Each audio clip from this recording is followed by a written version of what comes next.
Madame la Ministre, cher public, bonsoir et bienvenue à notre troisième conférence débat de l'année. La Tribune, association des conférences et débats de l'IESEG, est ravie de vous voir aussi nombreux ce soir. Nous avons le plaisir de recevoir au sein de notre école Nathalie Kosciusko-Morizet, députée, vice-présidente déléguée des Républicains, présidente du groupe Les Républicains au Conseil de Paris et présidente de la France droite.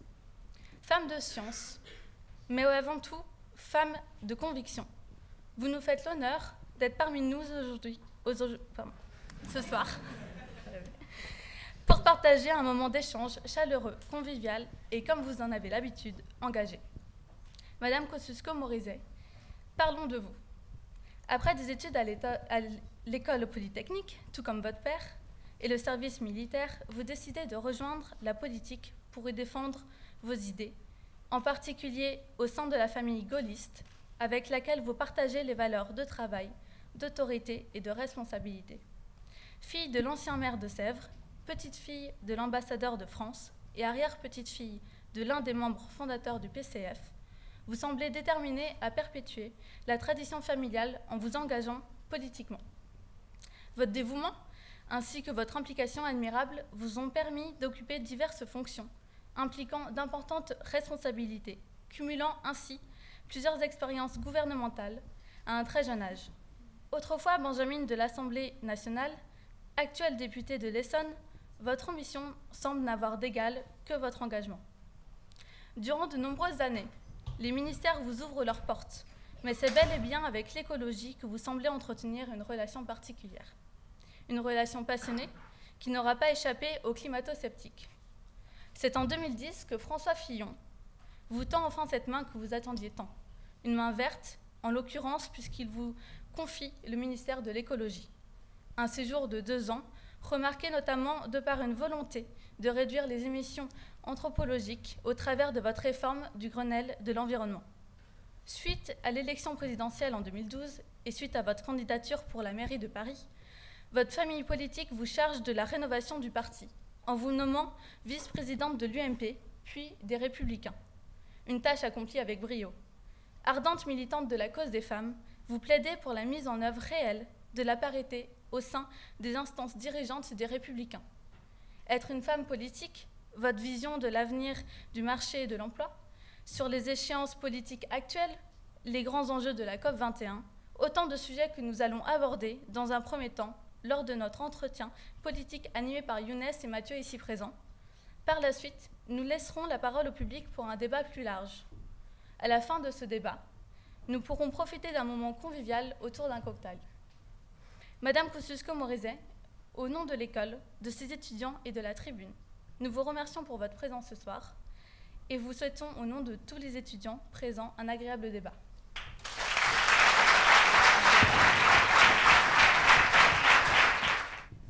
Nathalie Kosciusko-Morizet, bonsoir. Bonsoir. Une fois encore, merci d'avoir accepté notre invitation et d'être parmi nous ce soir. Merci à vous et pardon d'avoir dû reporter. Donc je le dis à la dernière fois, c'est de ma faute. J'ai eu un meeting au Perreux-sur-Marne. C'est juste à l'autre bout de la région Île-de-France. Ce soir, j'ai un meeting, mais c'est à Rueil-Malmaison, donc c'est compatible. Doublement merci alors d'avoir reporté, d'avoir accepté notre invitation à cette date. Alors, nous allons commencer par l'un de vos combats majeurs, qui est votre combat pour la cause des femmes. Alors, pouvez-vous nous dire honnêtement, sommes-nous en retard en France à ce sujet ? Bof. Vous savez, quand on se regarde, on s'inquiète. Quand on se compare, on se rassure.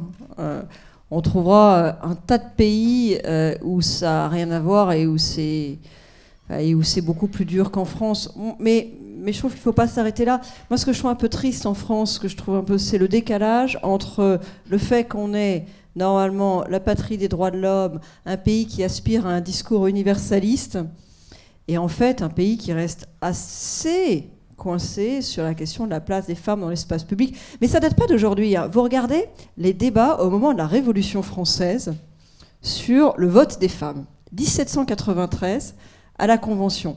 C'est des petits bijoux. Parce qu'on vous explique qu'il faut émanciper tout le monde, mais tout le monde, c'est-à-dire voilà, des catégories de la population qui étaient vraiment considérées comme étant en situation de dépendance et d'infériorité. Donc tout le monde a droit à son émancipation, mais quand on arrive sur la question des femmes, ah non, là quand même. Ah non, non, mais vraiment quand même, là c'est pas possible. Et donc on considère qu'il y a deux catégories qui doivent rester à l'état de minorité au sens de pas de droit de vote, etc. Et ben, ce sont justement les mineurs, les enfants et les femmes. Donc ça date de la Révolution française, même à l'époque où la France était à la pointe des idéaux de l'égalité, de l'émancipation. Déjà à l'époque, on avait l'impression que ça allait être possible pour tout le monde, sauf pour les femmes. Non, il faut se battre. Je le dis, hein, pardon messieurs. Ouais, ça concerne tout le monde. Hein. Les femmes libres, c'est aussi plus sympa pour les hommes. Ça, vous gardez pas au montage. On va tweeter ça. Bonsoir madame. Dans le monde politique, il est principalement masculin.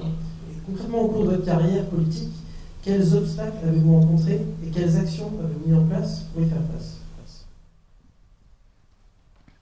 Bon, le premier obstacle, il est culturel, et il est à la fois dans le regard des autres et dans la façon dont on risque de l'anticiper soi-même. Il y a des très bonnes pages là-dessus dans Le deuxième sexe de Simone de Beauvoir, dont je recommande la lecture à tout le monde parce que c'est un livre qui n'a pas vraiment vieilli en fait, notamment dans cette dimension-là, sur cette idée qu'il y a des a priori dans la société, et le problème c'est qu'on a tendance à les anticiper, à les endosser, et du coup quelque part à en devenir prisonnier, même quand on vous impose rien. Donc à se dire, non, mais tel job, c'est pas pour moi, ça je ferai, mais je ferai plus tard, parce que là maintenant, il faut que je fasse autre chose, il faut que je fasse autrement. En fait, on construit sa propre cage. Et c'est vrai particulièrement dans le monde politique. Pourquoi ? Parce que les représentations du pouvoir en France, elles sont très masculines. Quand vous regardez l'histoire de France, c'est très particulier. C'est particulier à la France au passage. Vous avez très peu de femmes en situation de pouvoir. Je dis c'est particulier à la France parce que si vous regardez les autres pays européens, il y a une histoire de pouvoir féminin qui, sans être surdéveloppée, est quand même un peu plus présente. En France, grosso modo, les femmes qui sont présentes dans l'histoire, alors soit elles ont fini brûlées, tendance Jeanne d'Arc, et vous avez quelques guillotinés aussi. Enfin bon, au rayon des suppliciés, il y a pas mal de monde, mais enfin bon, on n'a pas toujours envie. Sinon, vous avez du monde dans la catégorie reine-mère. Alors là, c'est la tendance Blanche de Castille, mais on n'a pas forcément envie non plus, parce que c'est quand même une façon d'avoir le pouvoir en quelque sorte par délégation, ou alors c'est des étrangères, genre Catherine de Médicis. Bon, et je plaisante à peine en fait. La catégorie femme de pouvoir, elle existe assez peu dans la représentation collective en France, et du coup, les femmes s'y projettent peu, et les hommes les y projettent pas non plus. Donc il y a une espèce de dimension culturelle, d'a priori culturelle, à surmonter pour tout le monde. Faut-il, pour que cela change, une présidente de la République ? Et là, parce que moi, j'aime pas quand on projette ça sur une seule fonction, parce que d'abord, on a l'air de dire que féminiser à la tête, ça féminise l'ensemble de la structure, ce qui est faux. Vous avez certaines femmes qui ont tendance à faire le vide autour d'elles et qui sont encore pires pour l'accès des femmes aux situations de responsabilité que les hommes. Et puis, parce qu'on a l'air de dire que le problème est d'abord là-haut, or, c'est pas ce que montre l'expérience. Par exemple, en ce moment, si vous regardez la situation des femmes dans la société, il y a plutôt des progrès qui ont été faits, par exemple, dans les conseils d'administration, à la tête des grandes entreprises privées, parce que public, c'est moins bon. Et vous avez plutôt une régression dans les CSP-. Pourquoi ? Parce qu'il y a la crise économique. Les femmes occupent souvent des postes, entre guillemets, ou des représentations de deuxième salaire, ou des postes d'intérim, de travail temporaire. Donc elles sont les premières frappées par la violence de la crise économique. Et puis parce qu'en période de crise, il y a aussi des processus de régression sociale, de crispation qui se mettent en œuvre, qui frappent d'abord dans les CSP-. Donc il ne faut pas laisser s'installer l'idée que changer à la tête, ça va changer la structure, ou que le problème serait d'abord à la tête. C'est pour ça que moi j'ai toujours une réticence quand on dit alors c'est pas trop dur, les femmes en politique. Bon, moi je pense que c'est quand même toujours moins dur que les femmes caissières dans un supermarché. Hein. Non mais c'est vrai, sérieux. Très bien, merci. Nous allons désormais aborder le sujet de l'écologie, que vous maîtrisez tout particulièrement à la lumière de votre parcours. Nous sommes en plein au cœur de la COP21. Or, je le rappelle, vous connaissez bien les négociations sur le climat. le ministre des Affaires étrangères a été nommé président de la COP plutôt que la ministre de l'écologie. Selon vous, est-ce la bonne formule pour obtenir un accord contraignant? Bon, sur la question de l'organisation gouvernementale, moi je regrette que ce pouvoir soit revenu en arrière sur une modification qu'on avait faite et que je trouvais bonne, qui était de placer les négociations environnementales en termes de négociations internationales environnementales auprès de l'écologie et non pas auprès des affaires étrangères. Historiquement, toutes les négociations internationales étaient au ministère des Affaires étrangères. Le ministère des Affaires étrangères, il tient énormément. D'abord, ils ont beaucoup d'ambassadeurs, il faut occuper tout le monde, voilà, c'est une prérogative. Mais en même temps, ils n'étaient pas forcément très très motivés sur les négociations environnementales. Et puis l'environnement, c'est tout un milieu. Vous avez beaucoup d'ONG internationales, donc elles ont une dimension nationale qui, elles, étaient en contact avec le ministère de l'écologie, donc pas forcément avec le ministère des Affaires étrangères, mais il fallait pouvoir travailler avec elles sur les questions internationales. Il y avait plein de raisons qui ont poussé en 2007, au moment de la création du premier gouvernement Sarkozy, à raccrocher les négociations environnementales, à les prendre au Quai d'Orsay et à les rattacher au ministère de l'écologie. Et c'est resté le cas pendant tout le quinquennat. Moi, je pense que c'était vraiment quelque chose de bien. C'est une bonne solution. Ça a permis de mettre de la cohérence et notamment de faire travailler les diplomates avec les ONG sur des négociations dans lesquelles les ONG ont beaucoup de place. Et peuvent vraiment... On a beaucoup d'informations par des ONG, on peut monter des coûts, voilà. En 2012, ils sont revenus en arrière. Je ne pense pas d'ailleurs que ça procédait forcément d'un projet politique. Ils sont revenus en arrière parce qu'ils n'avaient pas d'idée sur la question et parce que l'administration a repris le pouvoir.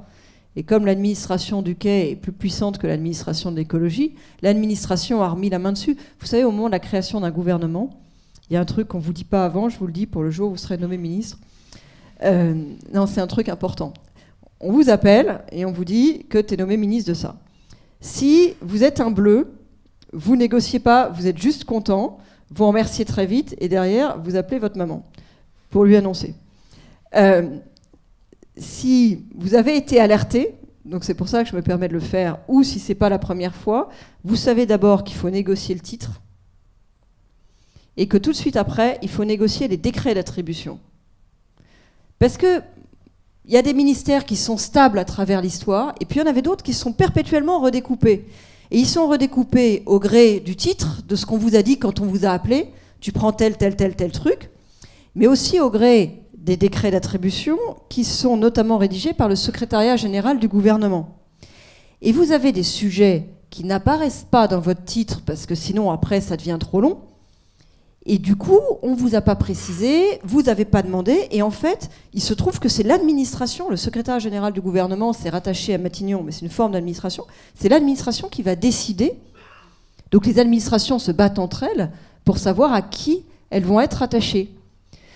Dans ces sujets-là, vous avez par exemple la question de la mer.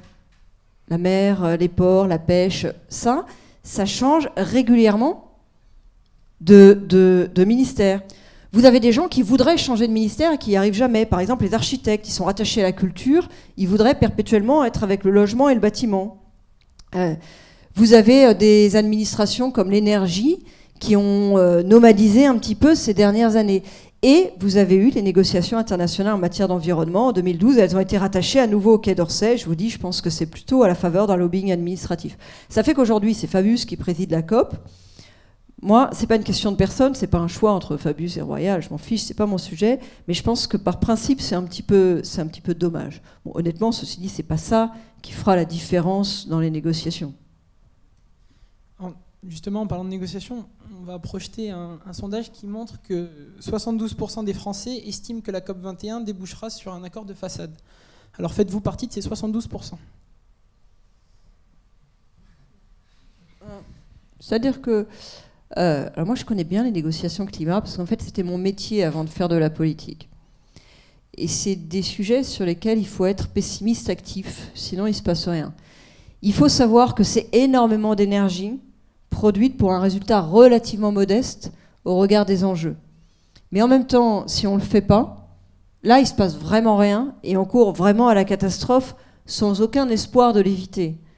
Donc il faut savoir à la fois que c'est très difficile et en même temps il faut quand même y investir beaucoup d'énergie et se mobiliser fortement. Sur la COP, je crois que pour réussir, il faut atteindre il y a 3 piliers en fait dans un bon accord. Et le problème, c'est que on risque d'être faible sur les 2 premiers piliers sur lesquels on négocie, et on s'occupe carrément pas du 3e. Et ça ne fera pas un accord solide. Les 3 piliers, c'est quelle est l'ambition des objectifs de réduction des émissions. Pour atteindre une hausse moyenne de la température de 2 degrés, il faut une certaine ambition de réduction des émissions de CO2. Les États là, mettent sur la table des propositions de réduction de leurs émissions. Aujourd'hui, quand on additionne, on arrive à une hausse de 3,5 degrés plutôt que de 2 degrés. C'est quand même beaucoup plus. Donc est-ce qu'on arrive à avoir des engagements suffisamment ambitieux au regard des enjeux? Il y a une deuxième question qui est, est-ce que c'est légalement contraignant? Là-dessus, il y a une ambiguïté. C'est-à-dire qu'on parle de propositions volontaires, de réduction volontaire de la part des États. Oui, l'État qui fait sa proposition, il est volontaire. Il arrive à la COP en disant, moi je vais faire moins 15% à horizon 2025. Mais après, le traité, normalement, il ne faut pas qu'il soit volontaire, il ne faut pas que ça reste volontaire. Vous proposez vos moins 15%, on l'écrit dans le traité, et après ça devient un traité.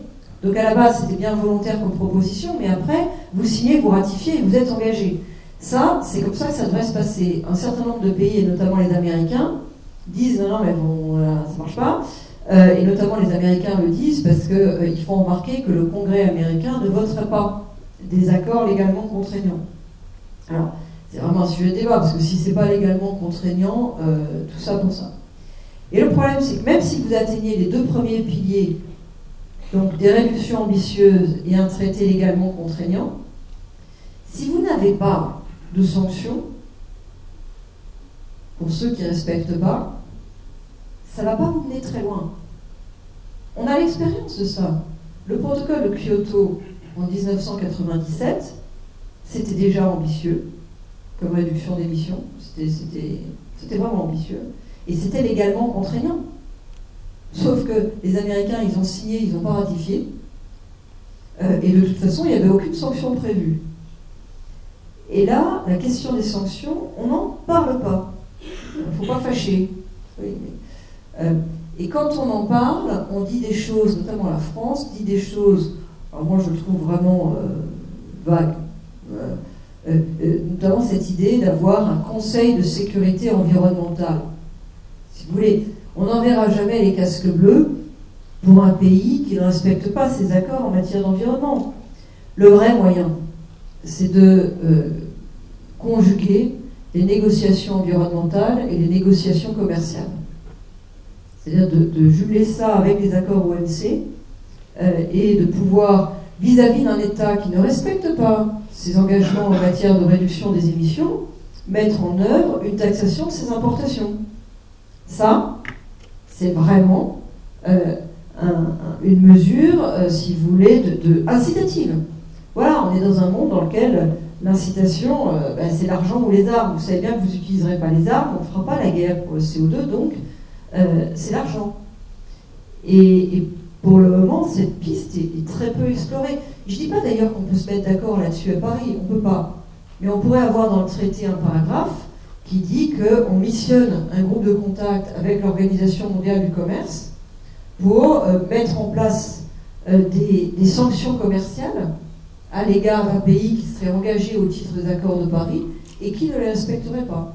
Ça, ce serait bien. Ce serait vraiment le 3e pilier dont on a besoin. Le 3e pilier qui manquait dans le protocole de Kyoto, mais pour le moment, dites chez vous.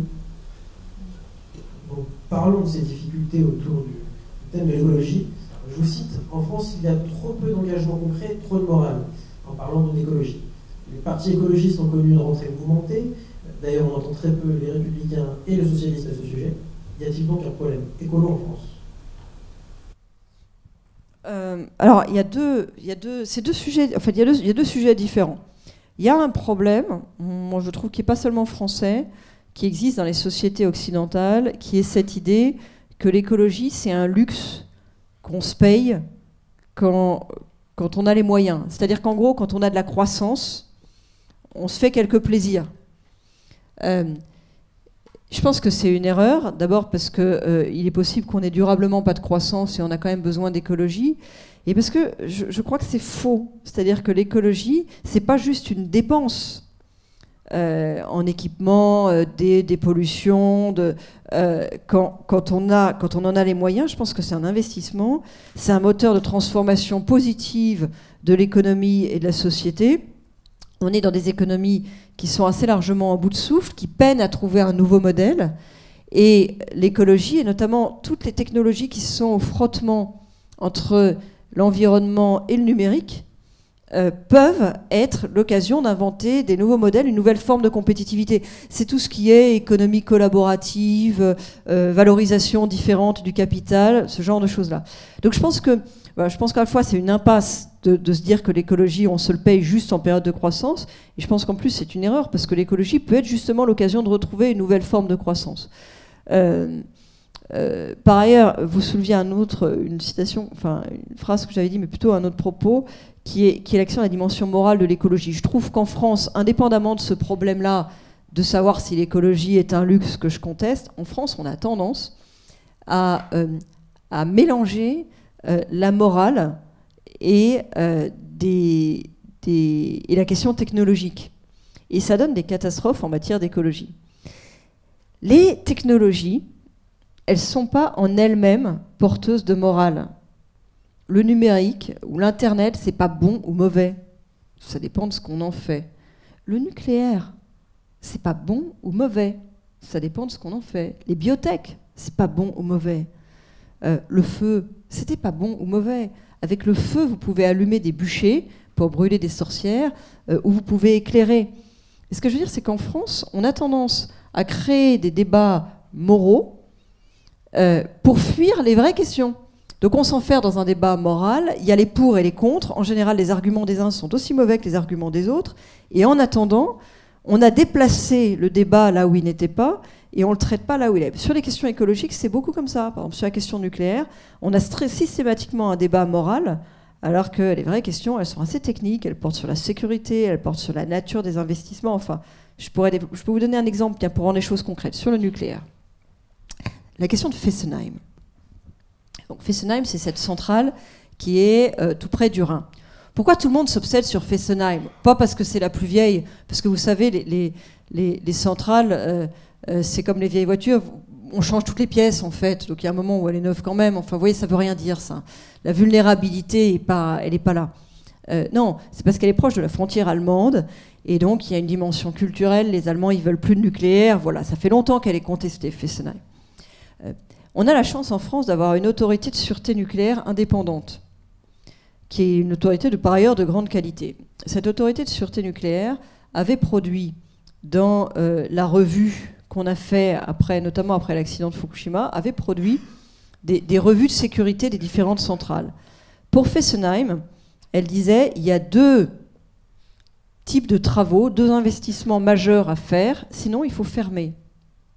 Les deux investissements majeurs à faire, c'était qu'à Fessenheim, il y avait ce qu'on appelle un radier. Le radier, c'est le plancher de la centrale qui est sous le cœur nucléaire. Un radier qui était trop peu épais. Et quand le radier est trop peu épais, si vous avez un accident nucléaire, ça passe très vite en dessous. Et en dessous, il y avait la nappe phréatique, la grande nappe d'Alsace. Donc ça posait un problème. Donc il disait il faut trouver un moyen d'épaissir le radier. Et par ailleurs, vous savez que dans une centrale nucléaire, c'est important de pouvoir refroidir. Et on refroidissait avec de l'eau du Grand Canal d'Alsace. Et là, s'il y avait un tremblement de terre et que le Grand Canal pétait, il n'y avait pas de source alternative. Donc l'autorité de sûreté disait il faut trouver une source d'eau froide alternative au Grand Canal d'Alsace. À partir de là, il y avait deux solutions. Soit on ne faisait pas les travaux et on fermait, soit on faisait les travaux et on pouvait continuer 10 ans jusqu'à la prochaine revue de sécurité conformément aux prescriptions de l'ASN. Donc il y avait deux solutions, on a choisi une troisième, on a fait les travaux et on ferme quand même. C'est malin. Donc les travaux, c'est quand même 100 millions d'euros pièce, hein. C'est pas donné. Et là, parce qu'on a mélangé, en l'occurrence, la dimension technique et la dimension politique, en plaçant le sujet au cœur d'un débat moral pour ou contre le nucléaire, eh ben, on fait les travaux et on ferme quand même. Voilà l'exemple de l'absurdité d'un débat quasi théologique, comme on peut les avoir sur le nucléaire, mal placé en l'occurrence. Dans votre réponse, vous avez évoqué un petit peu le fait qu'on a tendance à opposer économie et écologie. Alors, étant donné qu'on rentre dans l'ère de l'économie numérique, n'est-il pas temps de changer d'approche? Et si oui, comment? Bon, c'est-à-dire que, historiquement, on a vu l'écologie comme des investissements d'infrastructures.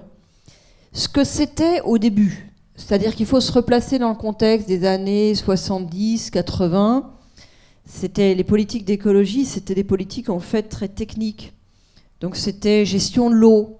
Je vais construire une centrale d'épuration plutôt que de mettre je vais faire le tout à l'égout. C'était gestion des déchets. Est-ce que je fais une décharge ou est-ce que je fais un incinérateur?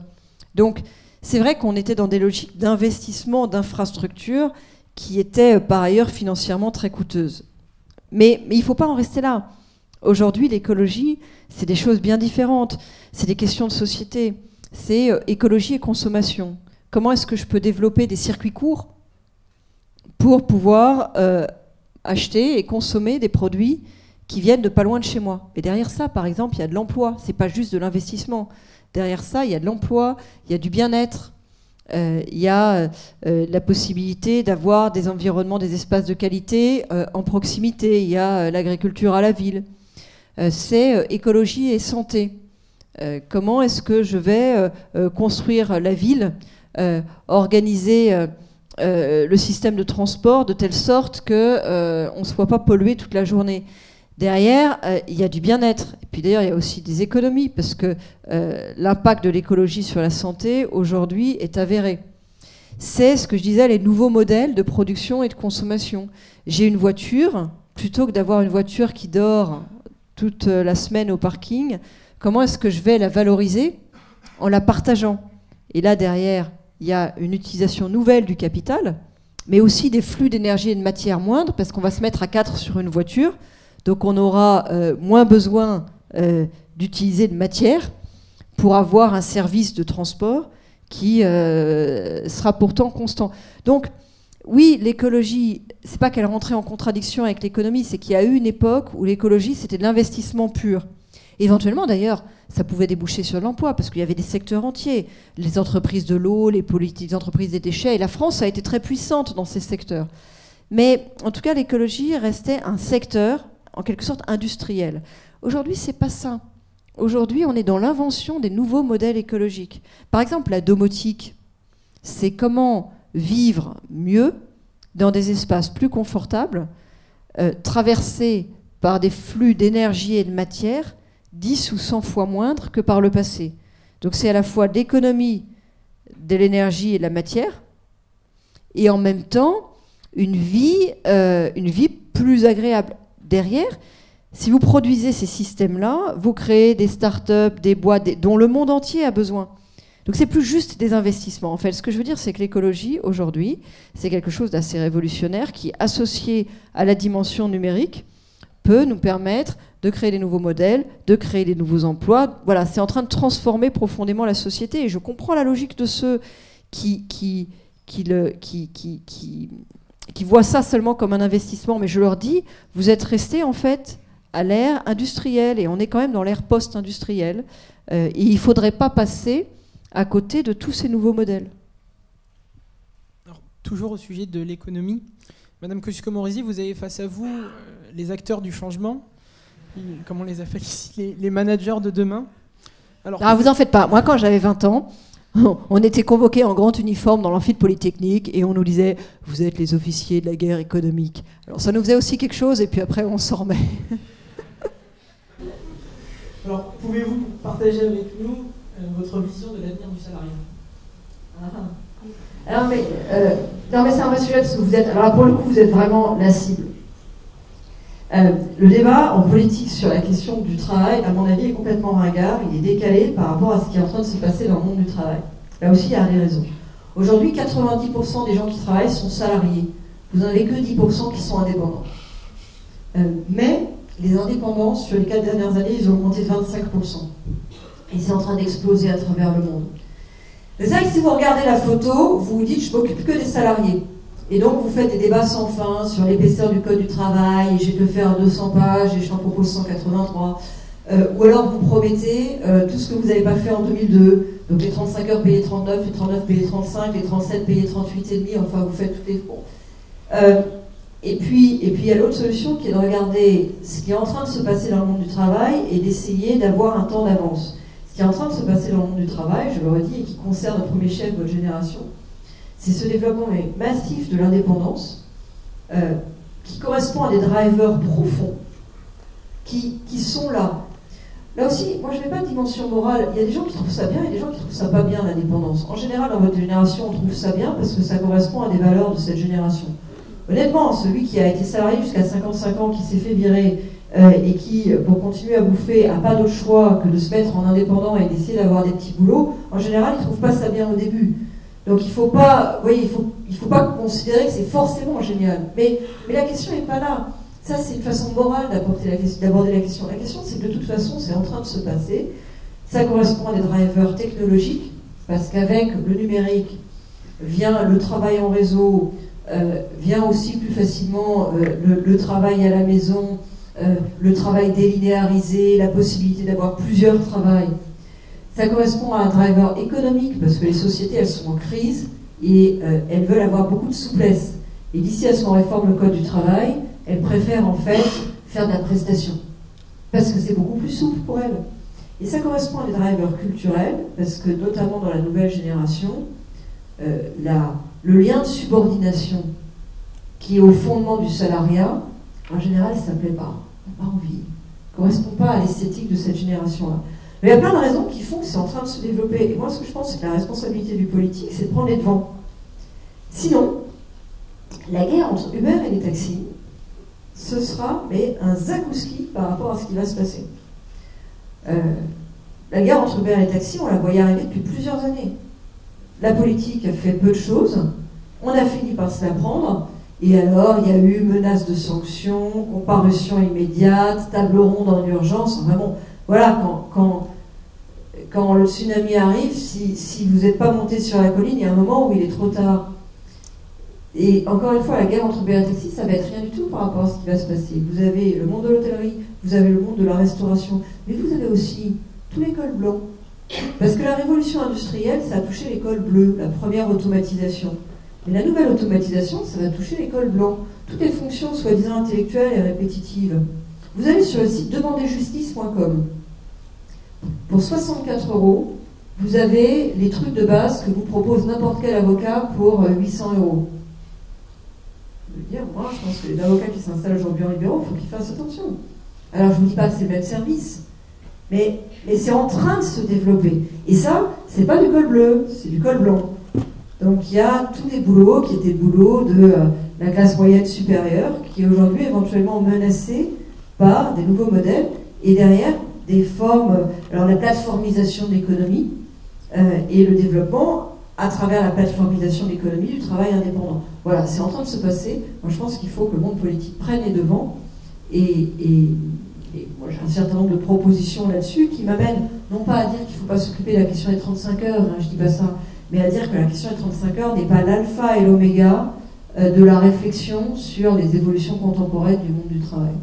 Et je pense que dans votre génération, la question des 35 heures, honnêtement, vous n'y serez pas beaucoup confrontés. Merci. Alors, Madame Kosciusko-Morizet, je le rappelle, cette conférence a pour thème « Parcours et convictions d'une femme politique ». Nous souhaiterions évoquer l'une de vos convictions fortes, à savoir que la France doit faire plus pour répondre à la crise migratoire. Nous projetons justement vos 5 propositions constructives. Alors, le 8 novembre dernier, vous avez pris l'initiative de vous rendre au Liban, d'aller à la rencontre des réfugiés syriens. Pouvez-vous nous dire ce que vous y avez vu, mais aussi quels enseignements vous en tirez? Moi, j'ai été très frappée de ce que j'ai vu au Liban, parce que ici, vous savez, on fait des débats sans fin pour savoir si on va accueillir 22 000 ou 25 000 réfugiés. Et on a raison, je veux dire, ça fait partie de la vie politique. Mais au Liban, ils ont 2 millions de réfugiés, en fait. Ils ont 3 millions d'habitants avant les réfugiés. C'est-à-dire qu'on est dans des proportions qui ont juste rien à voir. Alors, ils sont frontaliers et rien n'est comparable parce que ça se passe aussi dans des conditions, ils ont des histoires qui ne sont pas les nôtres. Mais il faut qu'on prenne conscience de ce qui se passe à travers le monde. Sinon, on vit dans une espèce de truc virtuel et à un moment, on va se réveiller très, très brutalement.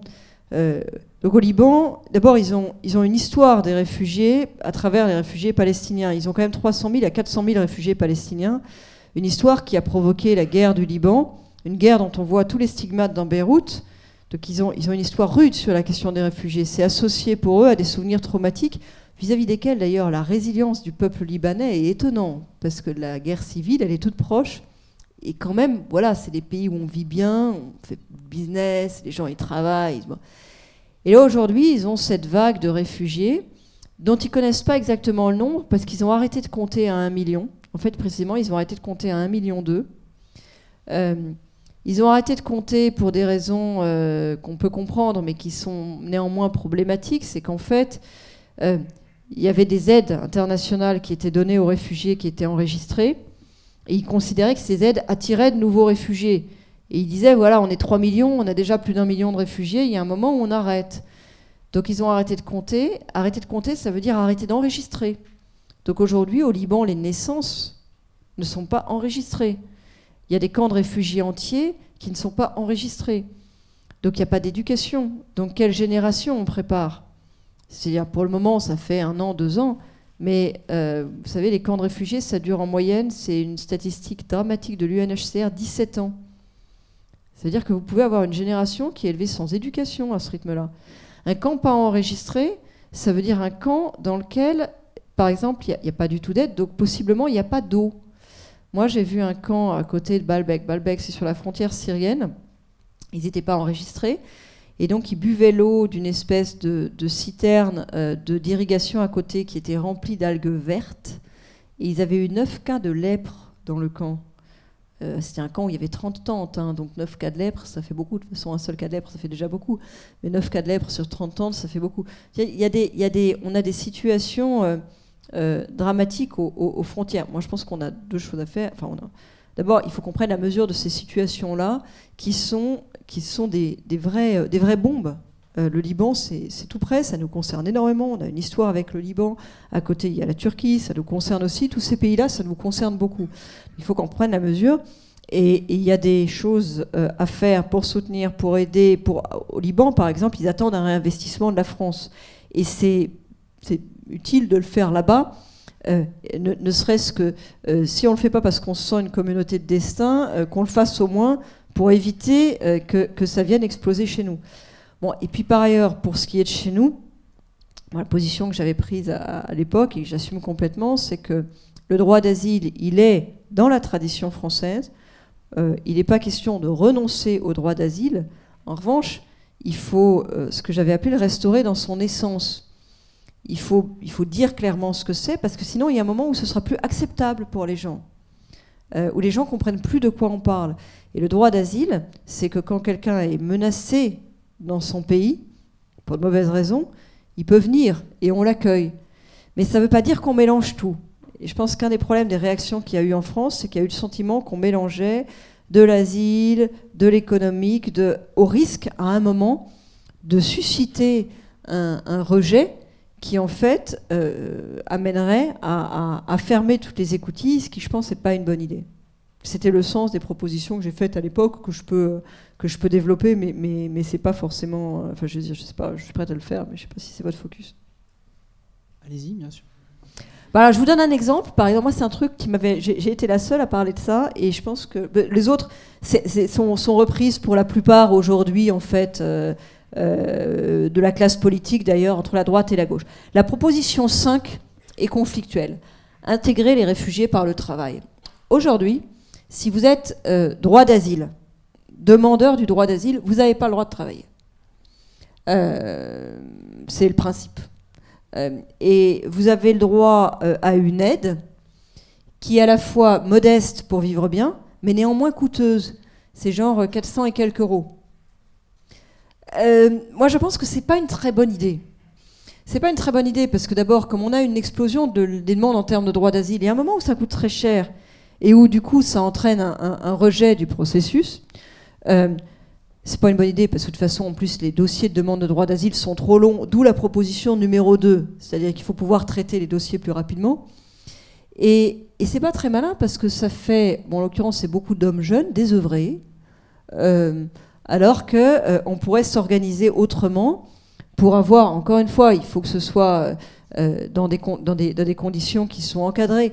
Il faut que les gens qui sont issus des pays dits sûrs ne puissent pas prétendre à ça.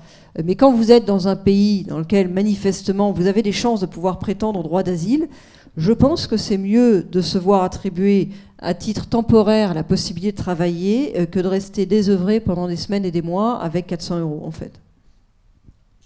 Justement, la crise migratoire a occupé une grande partie du débat, notamment au sein des Républicains. On a bien compris qu'il y avait des lignes qui n'étaient pas forcément...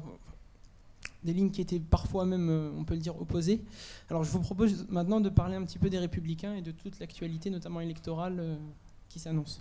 Alors dans 3 jours, se tient une échéance électorale majeure, puisqu'aura lieu le premier tour des régionales. La semaine dernière, la Tribune recevait Benoît Apparu, député Les Républicains également, à qui nous avons posé la question « Comment contrer le FN ?» Il nous a répondu 2,5% de croissance. Alors, pensez-vous que plus de croissance, c'est suffisant ? Bon, c'est le grand truc de Benoît, j'en ai parlé encore avec lui mardi. Non, mais attendez, mardi, j'étais à côté de Benoît aux questions gouvernement. Je le connais bien, ça a été mon ministre délégué. Quand j'étais à l'écologie, transport, logement, c'était lui qui était ministre délégué au logement, on s'entend très bien, on est amis. Et c'est marrant parce que mardi, on était à côté aux questions gouvernement et sur son portable, il a des cartes, la carte du vote FN et la carte, je crois que c'est du chômage, ou d'une carte sur les critères économiques, et donc il est sur l'idée, voilà, les deux se superposent. Moi je pense que c'est vrai, et qu'il y a une part importante de ça dans le vote FN. C'est-à-dire que je pense que derrière le vote FN, il y a aussi beaucoup de pessimisme, tout simplement, parce que la société n'offre pas de perspective, et que le jour où vous avez des perspectives et que vous pouvez vous remettre dans une logique dynamique,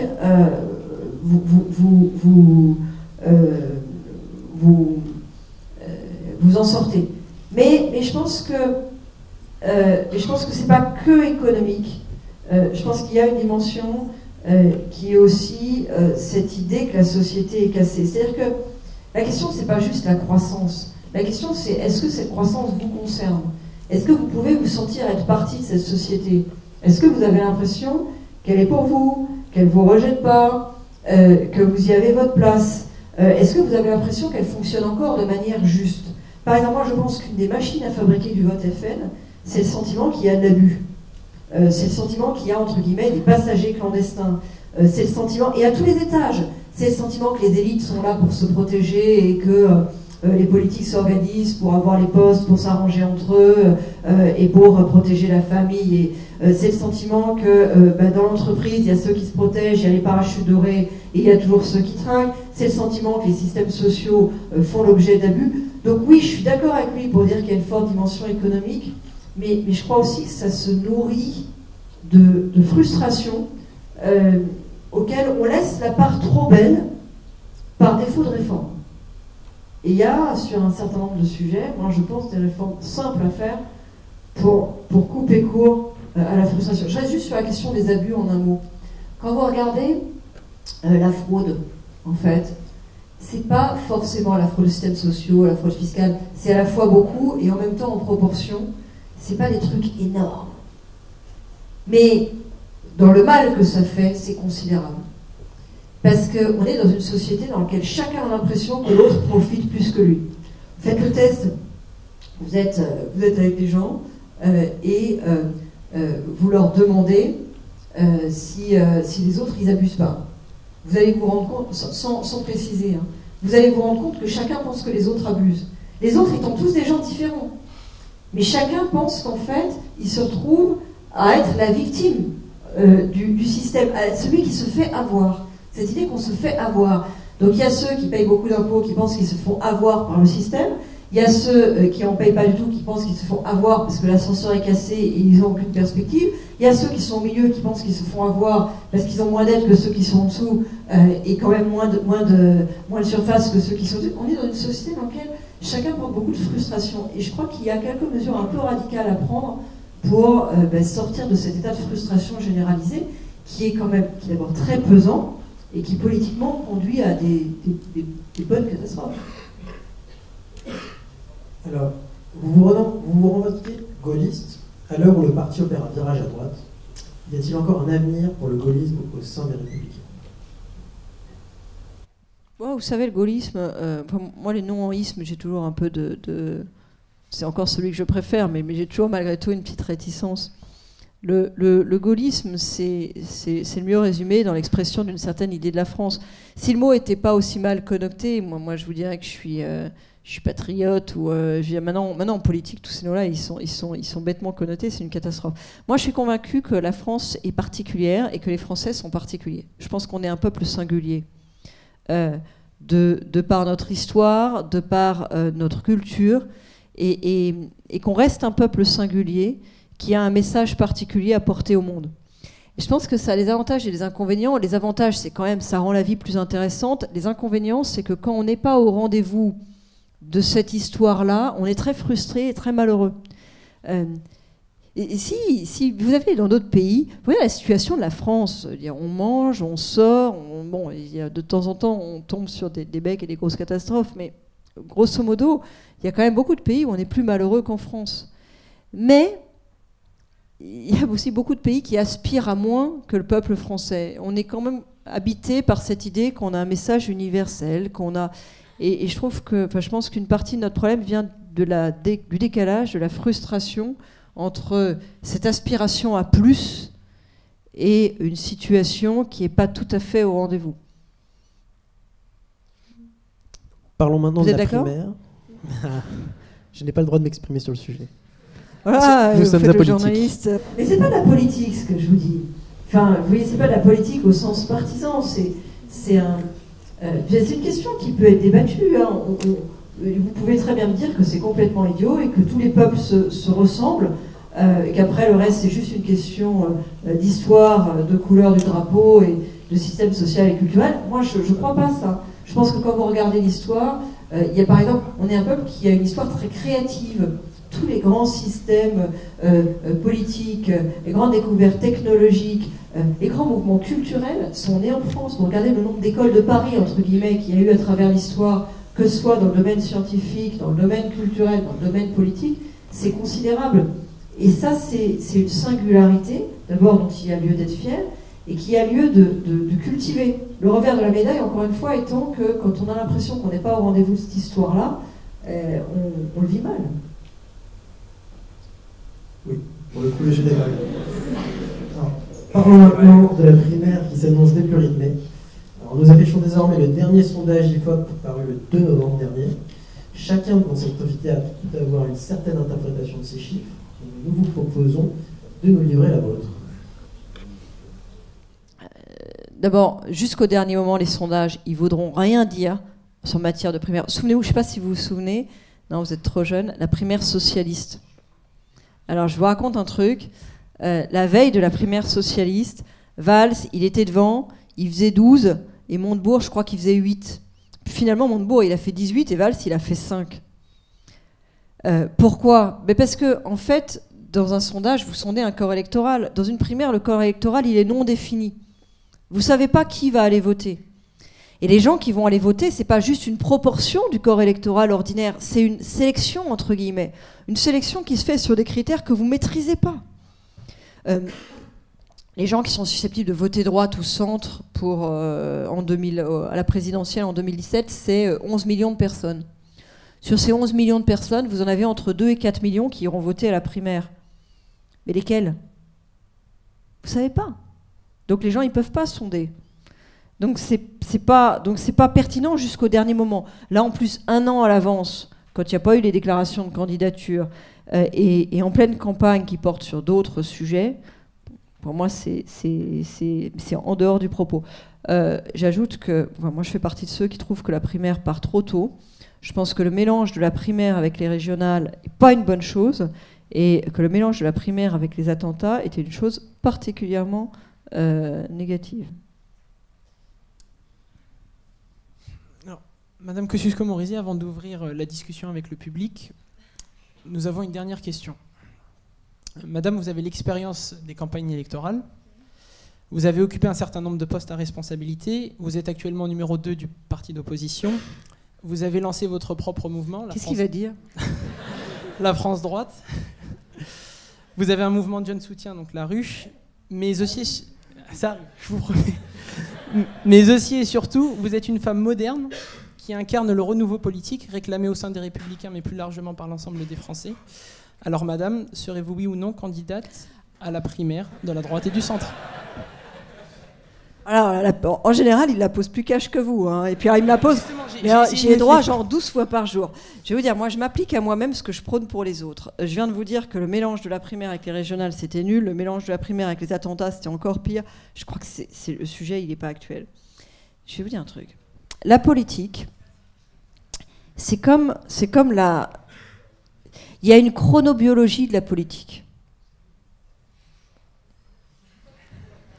Comme il y a une chronobiologie du mouvement social.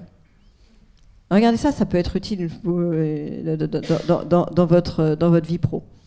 Vous regardez les grands mouvements sociaux en France, ils sont saisonniers.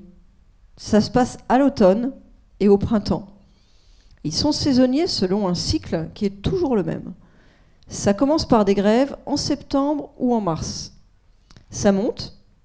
Il y a une question critique, qui est de savoir si ça passe les vacances intermédiaires, Toussaint ou Pâques. Et si ça les passe, ça explose en novembre 97, ou ça explose en mai 68.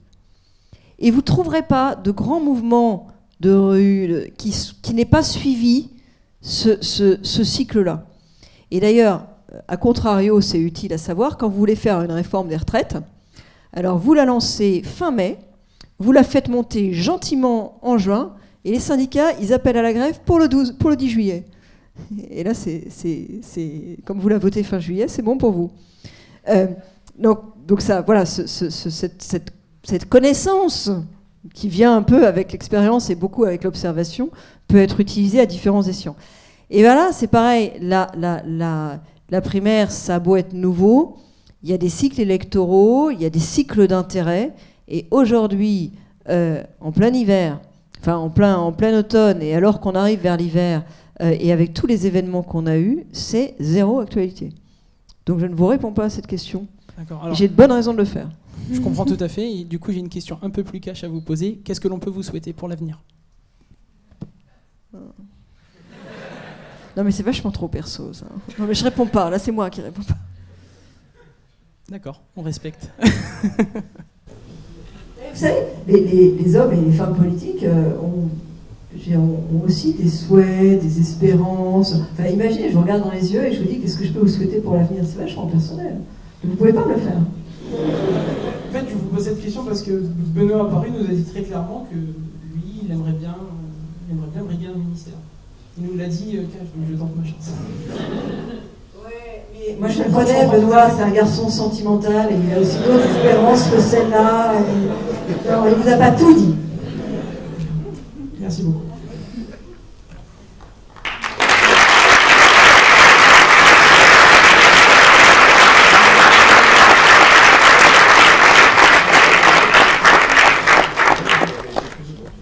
Donc, Madame Kosciusko-Morizet, merci pour cet échange sincère. Nous allons maintenant laisser la parole aux étudiants dans la salle.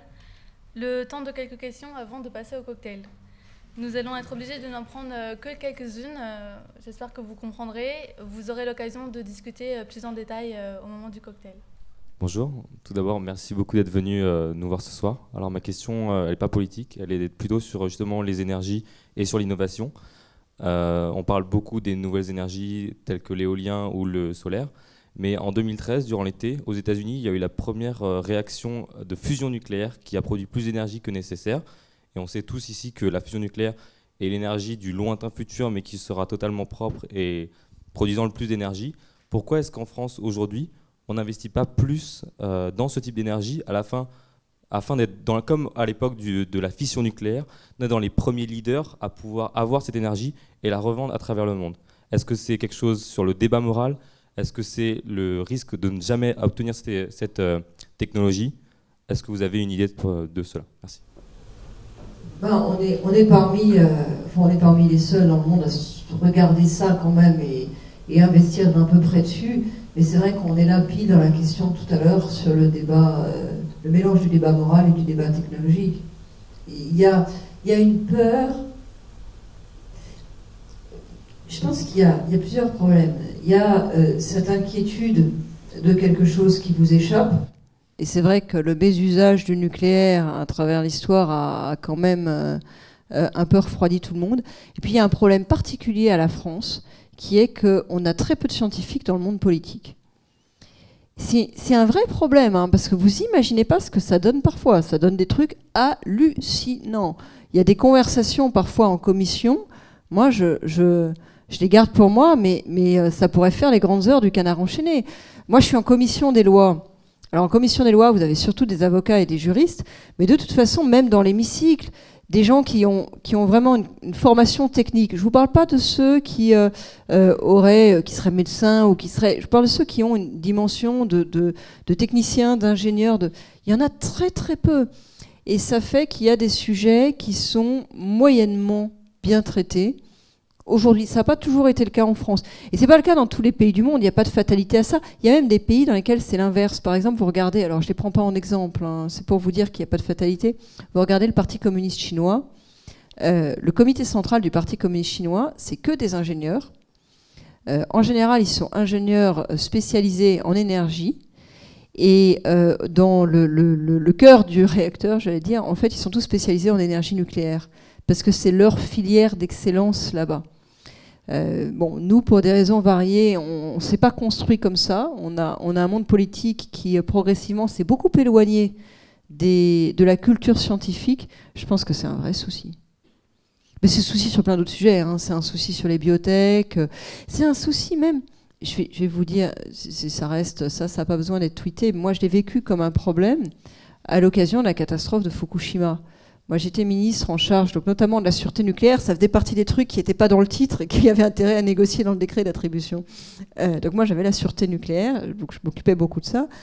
Je me suis retrouvée dans un monde dans lequel, en fait, il y avait quand même très peu de personnes qui maîtrisaient tout simplement les bases pour comprendre. Je ne parle pas de choses scientifiquement compliquées. Je parle du problème de la cinétique d'une explosion, de qu'est-ce que ça fait qu'il n'y ait plus d'accès à une source d'eau froide, la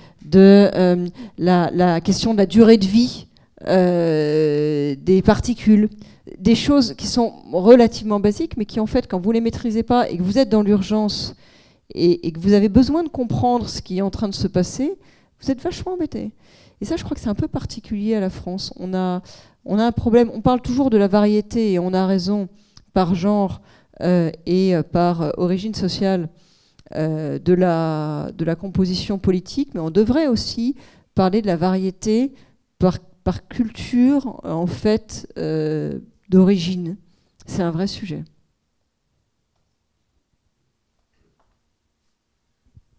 Bonsoir Madame Kosciusko-Morizet, merci d'être venue. Aujourd'hui, on demande aux collectivités de faire beaucoup d'économies. Pourtant, sur la ville de Paris, on a rajouté un échelon territorial qui va devenir Paris Métropole, et on alloue en budget prévisionnel que 65 millions, ce qui est inférieur à un budget d'une ville de 50 000 habitants. Donc je voudrais savoir qu'est-ce que vous feriez, vous, avec 65 millions de budget, seulement pour Paris Métropole. Alors, moi je crois qu'on a besoin... Moi, je crois à la métropolisation. C'est un mouvement qui traverse le monde, qui est puissant. Aujourd'hui, vous avez les 2/3 des richesses mondiales qui se créent dans les métropoles. Donc, s'organiser au niveau de la métropole, c'est important. À Paris, on a 2 200 000 habitants à l'intérieur du périph'. On parle toujours de notre comparaison avec Londres, mais Londres, ils sont, mémoire, 7 ou 8 millions. En fait, quand on compare Paris et Londres, on compare Paris et le Grand Londres. Donc, évidemment, on n'est pas sur le même pied. Et c'est pareil avec New York. Donc, je pense que c'est important d'avoir une métropole. Maintenant, c'est vraiment pas comme ça que je l'aurais dessiné. Pour des raisons politiques, en fait, le projet est complètement inabouti. Pourquoi? Pour des raisons politiques. Parce qu'avant les élections municipales, le gouvernement avait prévu un projet de métropole très intégré qu'il devait diriger. enfin la gauche devait diriger. Et comme ils ont perdu les élections municipales, ils ont perdu la majorité à la métropole, donc après ils ont changé la loi, mais ils l'ont changé seulement à moitié. Et donc c'est un truc qui est bâtard, en fait, si vous voulez. Et d'ailleurs, il n'y a personne aujourd'hui, ni à droite ni à gauche, pour défendre l'idée que c'est pérenne en l'état. Il faudra remettre l'ouvrage sur le métier. Mais est-ce qu'il faut jeter pour autant le bébé avec l'eau du bain et renoncer à la métropolisation? Non, pour le coup, je ne crois pas. Parce que vraiment, on ne peut pas continuer à avoir Paris, 2 200 000 habitants, qui se bat avec des trucs beaucoup plus gros, et ça ne fonctionne pas. On passe un peu à côté de l'histoire. Sur la question du budget, en fait, c'est pas exactement ça. C'est-à-dire que le budget facial, c'est 3,5 milliards. Mais l'essentiel de ce budget, c'est de l'argent qui transite par la métropole pour être redispatché dans les communes et les territoires. Mais à terme, la métropole en garde plus que ça. Donc 65 millions, c'est ce qui est centralisé la première année. Il y aura plus à terme. Les premières années, je pense que la métropole, elle va construire ses compétences au fur et à mesure. Il faut qu'elle se concentre sur plusieurs choses. D'abord, ses compétences cœur, qui vont être l'attractivité économique et l'écologie. Sur l'attractivité économique, il y a vraiment un travail à faire pour faire venir les sièges sociaux, faire le démarchage, faire le VIP. On a en petite couronne des grands terrains magnifiques qui ne sont pas valorisés parce que vous savez, regardez à Limay-Brévannes, Limay-Brévannes, c'est pas grand. Vous avez des terrains formidables, mais c'est pas grand. Qu'est-ce que vous voulez? La mairesse de Limay-Brévannes, moi je la connais, elle est formidable, mais elle ne va pas faire le tour du monde pour aller chercher les sièges sociaux. PSA Aulnay, c'est pareil. Vous comprenez ce que je veux dire? Donc, commencer à valoriser notre territoire, ça on peut le faire tout de suite pour essayer d'attirer de la richesse. Faire une politique de marque autour de la marque Grand Paris, qui est une marque très puissante et aujourd'hui très peu valorisée.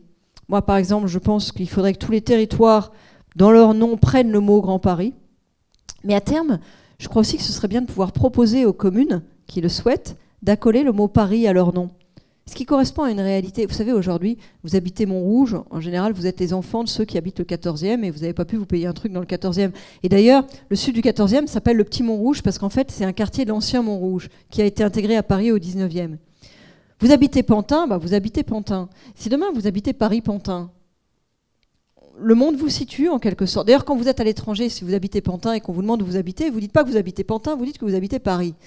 Donc, voilà, trouver à donner, mais y compris à travers de l'image, quelque chose de concret dans cette communauté de destin, et puis l'incarner dans des grands projets. Et il y a notamment les JO, l'exposition universelle, qui sont des choses qui commencent maintenant et sur lesquelles on peut donner une identité au territoire. Je ne dis pas que ça va être que ça, le Grand Paris, mais je pense que c'est des choses qu'on peut faire dès les premières années, en attendant de construire et de retravailler l'organisation qui aujourd'hui est un peu désespérante, quoi. C'est vrai qu'on a... Bon, dernière chose, vous dites c'est une nouvelle structure. Oui, mais je pense que dans la réorganisation, il faudra en supprimer certaines. C'est-à-dire, on n'est pas...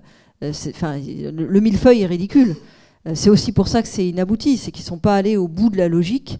Il y avait une réorganisation à faire et une suppression à mener sur un certain nombre de structures existantes. Bonjour madame. La triste actualité nous le rappelle, nous sommes aujourd'hui dans un contexte sécuritaire tendu, autour duquel se dessinent de plus en plus les limites de l'espace Schengen. Alors malgré tous ses bienfaits et son attrait, Nicolas Sarkozy parlait en 2012 d'une réforme de cet espace. Quel est votre projet pour 2017 ? Le problème de Schengen, en fait, c'est que normalement, ça devait marcher sur 2 pieds. La libre circulation à l'intérieur et la maîtrise commune des frontières à l'extérieur. Quelque part, on s'élargissait. Avant, chacun était dans ses frontières. Et puis là, on faisait frontières communes et du coup, tout le monde pouvait se balader sans montrer son passeport à l'intérieur. Dit comme ça, c'est bien. Le problème, c'est qu'on n'a gardé qu'un seul pied. Donc, comme chacun sait, c'est une situation inconfortable. Donc, on a fait l'espace commun à l'intérieur, mais on n'a pas protégé les frontières. On n'a pas de politique commune de protection des frontières. On a une agence qui s'appelle Frontex, qui est sous-dotée, mais on n'a même pas d'accord sur les choses de base. Par exemple, tout à l'heure, on parlait du droit d'asile. On n'a pas les mêmes politiques en matière de droit d'asile. Donc aujourd'hui, vous pouvez entrer au titre de droit d'asile dans un pays européen. Après, vous pourrez vous balader à l'intérieur, sauf qu'en fait, vous aurez été accueilli sur certains critères qui ne sont pas ceux sur lesquels vous auriez été accueilli ailleurs. Moi, je crois qu'il faut aller... On est resté au milieu du gué. Et ça, c'est jamais bon. Il ne faut pas revenir en arrière et revenir à des frontières à l'ancienne, qui pour moi aurait pas de sens. C'est pas ça le sens de l'histoire. Mais il faut aller au bout de la logique, et la logique, c'est d'avoir une politique migratoire commune. Donc une frontière commune qu'on protège ensemble avec des critères communs. À partir du moment où tout le monde peut se promener à l'intérieur, il faut qu'il y ait un minimum d'harmonisation sur les conditions d'accueil, parce que sinon, en fait, on n'est pas cohérent. Et c'est ça qu'on appelle Schengen 2. Bon, aujourd'hui, il y a un consensus qui a commencé à se faire là-dessus. Au début, c'était dur. Hein. Moi, je me souviens, la campagne de 2012, j'étais porte-parole de Nicolas Sarkozy, on parlait de la réforme de Schengen, on se faisait mal voir. Maintenant, il y a vraiment un consensus sur l'idée qu'il faut réformer la politique migratoire. Le problème, c'est que l'Europe a subi quelques tensions ces derniers temps, entre l'affaire de la Grèce, qu'on a un peu oublié, mais au mois de juillet, c'était quand même rude, la crise des migrants, le fait que nous-mêmes, on est en situation économique, d'autres, donc il y a des tensions, la montée des nationalismes un peu partout en Europe. J'étais très frappée, j'étais encore ce matin à Bruxelles, hier, donc j'ai vu un certain nombre de correspondants européens, j'étais très frappée. C'est vrai qu'on pense toujours à soi, en France, on voit notre problème, mais vous voyez, j'en ai parlé avec le président de la Commission hier, et il me disait, mais je fais la liste du nombre de pays dans lesquels on voit monter aujourd'hui des réactions extrêmes et anti-européennes. Et d'ailleurs, je les sens jusque dans le PPE, Parti populaire européen, qui en théorie était le parti de la droite et du centre, et qui est lui aussi en train de se radicaliser. Et c'est vrai qu'aller réformer et refonder des politiques communes dans un contexte dans lequel les anti-européens sont en train de monter partout, c'est assez compliqué. Il y a un paradoxe. Moi, j'insiste sur la question européenne, on a besoin de plus d'Europe. On est au milieu du gué. Moi, je crois vraiment qu'on a besoin de plus d'Europe. Mais la tendance en Europe aujourd'hui, et c'est pas seulement la France, c'est moins d'Europe. Et ça résoudra pas notre problème migratoire. Surtout nous qui sommes au milieu. Comprenez, les Anglais, c'est pas pareil. Hein. C'est une île, ils nous le rappellent régulièrement. Enfin, nous, on est au milieu. Et l'histoire nous a assez montré que c'était une situation parfois problématique. Donc on a vraiment intérêt à une politique commune en la matière. Bonsoir, ma question c'est en tant que femme qui a réussi dans le monde politique, qui est plutôt un milieu masculin, quel serait votre conseil pour les femmes aujourd'hui pour prouver notre légitimité dans des entreprises qui sont peu mixtes ou qui n'acceptent pas que les femmes aient accès à des postes à responsabilité? Alors d'abord, il ne faut pas faire comme ma génération, qui a pensé qu'il n'y avait pas de problème, parce que ma génération, c'était la génération qui était, c'était les enfants en fait des combats féministes des années 70. Donc on a considéré que l'égalité des droits, enfin, vous savez, les combats des parents, en général, on trouve que c'est ringard quand on a 20 ans. Et donc, on n'a absolument pas anticipé les discriminations dans le monde du travail.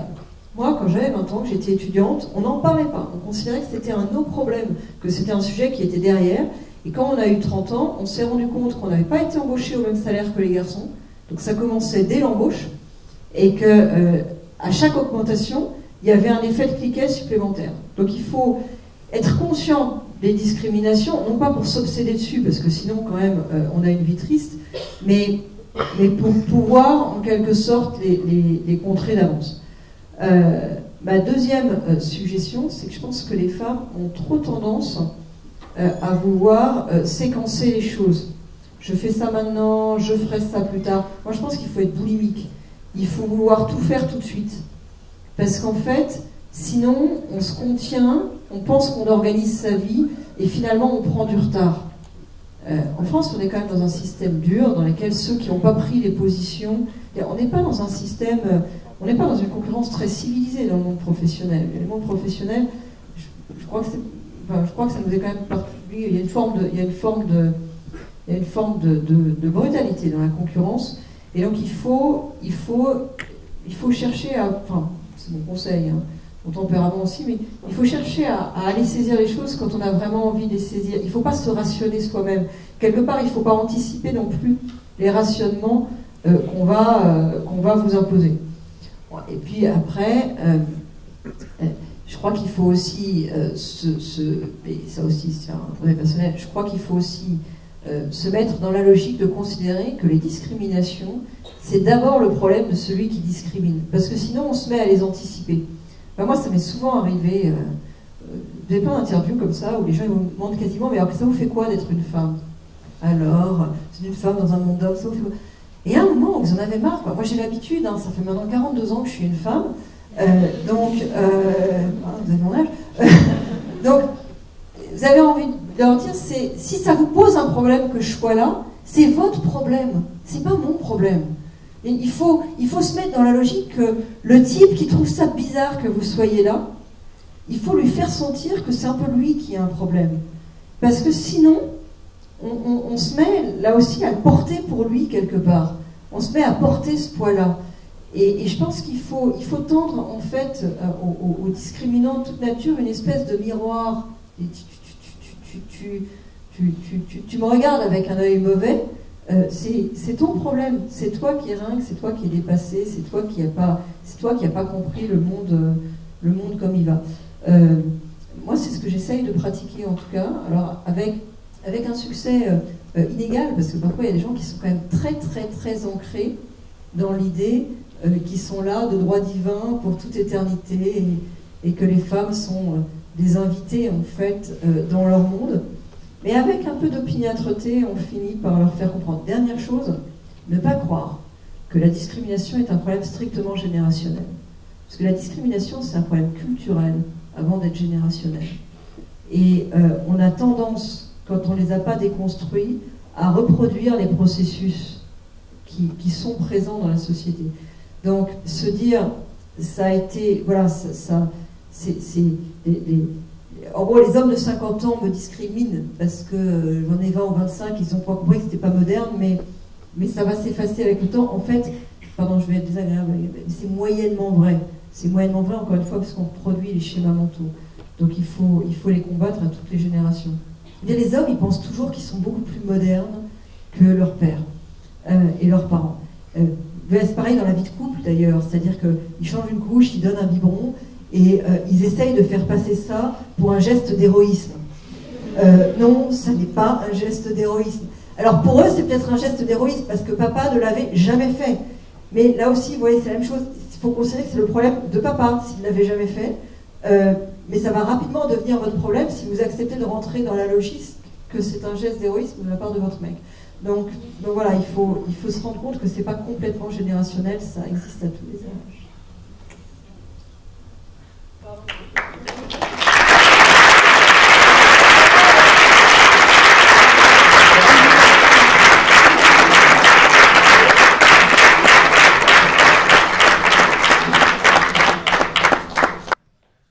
Merci pour tous ces beaux conseils qui font une très belle conclusion.